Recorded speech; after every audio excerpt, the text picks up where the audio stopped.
Bonjour tout le monde, j'espère que vous allez super bien. سلام به همگی، امیدوارم حالتون کلی خوب باشه. من الهه عزیز هستم با یک ویدئوی اخبار دیگه در خدمت شما. Les actualités، اخبار فرانسه. Aujourd'hui, c'est mardi 18 mai 2021. اینم از تاریخ امروز سه‌شنبه 18 می سال 2021. بریم سراغ اولین خبر. La première actualité. کووید-19 راجع به کووید 19 است خبر. À l'aube de réouverture l'épidémie et en net recul en France. میگه با توجه به این بازگشایی ها اپیدمی توی فرانسه عقب نشینی کرده. Alors que l'épidémie ralentit, la France est à l'aube d'un premier allègement des contraintes sanitaires.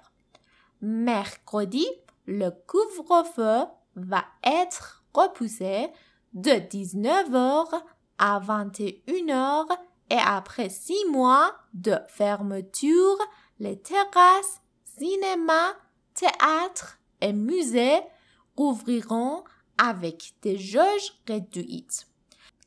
خب در حالی که اپیدمی توی فرانسه کم شده، اومدن الژمان یعنی چیکار کردن؟ کم کردن د کنترنت سانیتر، اومدن این ممنوعیت ها رو برطرف کردن، کمترش کردن.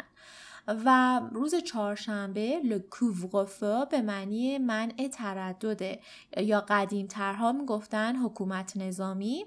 این حکومت نظامی رو عقب بردن، قبلا ساعت 7 بعد از ظهر بوده به ساعت 9 شب انتقالش دادن. و بعد از 6 ماه بسته بودن تراس ها، سینماها، تئاترها، موزه ها، همه اینها با یک ظرفیت محدود و ظرفیت کمی بازگشایی میشن. جوش به معنی ظرفیت و گنجایش، قدویت هم یعنی کم. خب la deuxième actualité، بریم سراغ خبر دوم. Fermeture provisoire du parvis de Notre-Dame en raison de pollution au plomb. به معنی بسته بودن موقتی محوطه نوتردام هست با توجه به پولوسیون یعنی آلودگی پلوم، سرب. حالا ببینیم این خبر چی هست. Les dernières mesures de poussière de plomb autour de la cathédrale Notre-Dame de Paris ont fait apparaître des concentrations supérieures au niveau habituel.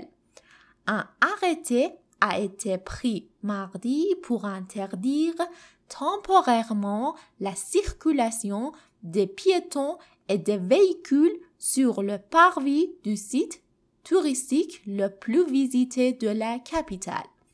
میگه آخرین سنجش ها و اندازه گیری های گرد و غبار و اندازه گیری های غبار در واقع سرب از نظر آلودگی اطراف کلیسای جامع نوتردام پاریس این رو نشون میداده که کنسانتراسیون یعنی تمرکز، میخواد بگه غلظت در واقع سرب بالا بوده، تمرکز زیادی اونجا بوده، متمرکز شده بودن.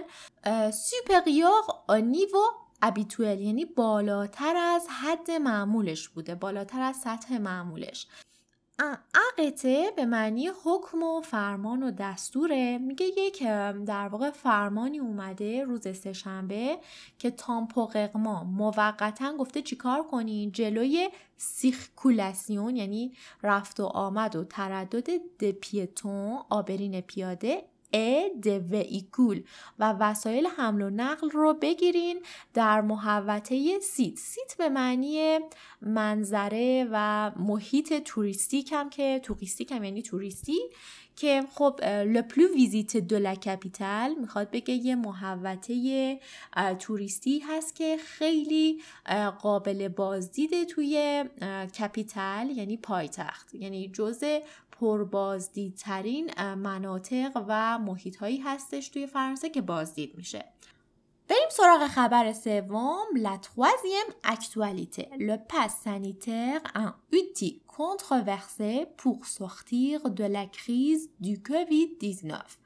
خب به معنی اینه که یک مجوز بهداشتی صادر شده که به عنوان یک ابزار کنتروورسه، بحث برانگیزه برای خارج شدن از این کریز، این بحران کووید 19. Le Sénat français entame mardi l'examen du projet de loi sur la sortie de crise sanitaire qui doit entériner la création d'un pass sanitaire. Ce nouveau dispositif doit permettre l'accès aux événements de plus de 1000 personnes et la libre circulation au sein de l'UE. Il suscite cependant des interrogations, notamment sur la protection des données. خب مجلس سنای فرانسه شروع کرده یعنی شروع کرده بررسی لایحه و این پروژه بیرون اومدن از کریز، بحران بهداشتی و این بحران سلامت رو. و این میگه دیسپوزیتیو به معنی مکانیسم و سیستمه. میگه این سیستم جدید اجازه میده که دسترسی داشته باشن به ایونمان، یعنی اتفاق رویداد. میگه ممکنه مثلا مراسمی برگزار بشه، اجازه میده که 1000 نفر توی اون مراسم وجود داشته باشن و la libre circulation au sein de l'UE، یعنی تردد آزاد باشه توی اتحادیه اروپا. بعد ای که گذاشته مخفف اونیون اوروپئنه به معنی اتحادیه اروپا. و همینطور این موضوع خیلی بحث برانگیزه، خیلی سوالها راجبش پیش میاد و همچنین مخصوصا راجب محافظت از اطلاعات. بریم سراغ خبر 4. La quatrième actualité. Plusieurs milliers de manifestants en France en soutien aux Palestiniens. میگه هزاران نفر تظاهرات کننده و معترض توی فرانسه آنسوتیان به پشتیبانی از فلسطینی ها اومدن بیرون و تظاهرات کردن. Malgré l'interdiction confirmée en justice, les soutiens aux Palestiniens se sont rassemblés à Paris samedi après-midi.